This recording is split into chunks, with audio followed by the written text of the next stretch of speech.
Hello' everyone, কি খবৰ? আশা কৰিছোঁ সকলো ভালে আছে। আপোনালোকৰ সকলোকে ৰঙালী বিহু শুভেচ্ছা জনালোঁ। আজি এটা মিনি ব্লগ লৈ আপোনালোকৰ মাজলৈ আহিছোঁ। আজি আমাৰ ল'ৰা পলাটি উপজা দিন। আজি দিনটোতে সি আমাৰ পোলালৈ আহিছিল আৰু মোক মাতা কথাকেইখন দিছিলে।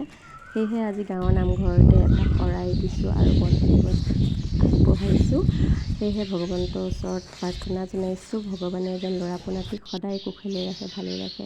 আৰু নামঘৰৰ পৰা গৈ আমি শিৱ মন্দিৰতো যাম, তাৰ হৈ বন্তি জ্বলাম, আশীৰ্বাদ ল'ম, তাক যেন সদায় কুশলে ৰাখে। এয়া আমাৰ ঘৰৰ জীৱকেইটা, আমাৰ সাৰথি, এহেঁতেই আমাৰ জীৱ। তোমাৰ আজি কিনো? তোমাৰ আজি কি হয়? হেপী বাৰ্থডে হয় নেকি? এতিয়া ক'ত যাবা?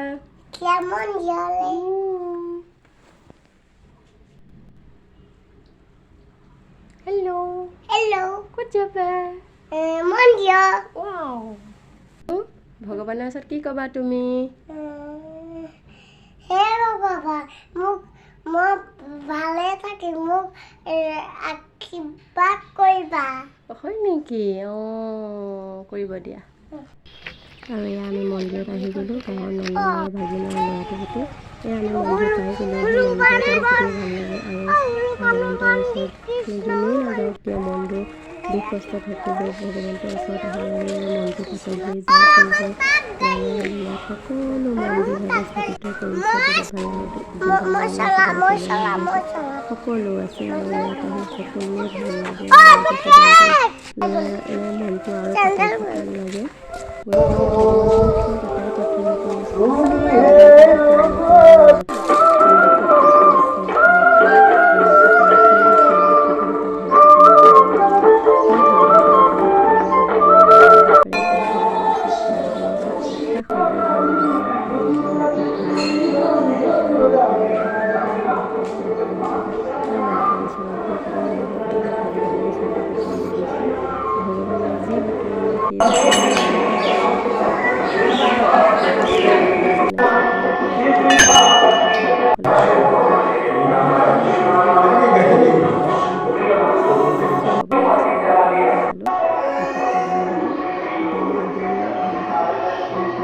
গতিকে ভগৱানক এটাই প্ৰাৰ্থনা কৰিছোঁ, ভগৱানে যি বাতৰি দিয়ে সেই সকলোকে আৰু ল'ৰাটো আশীৰ্বাদ কৰিব সকলো বন্তি জ্বলালোঁ যে সি সদায় ভালে থাকক।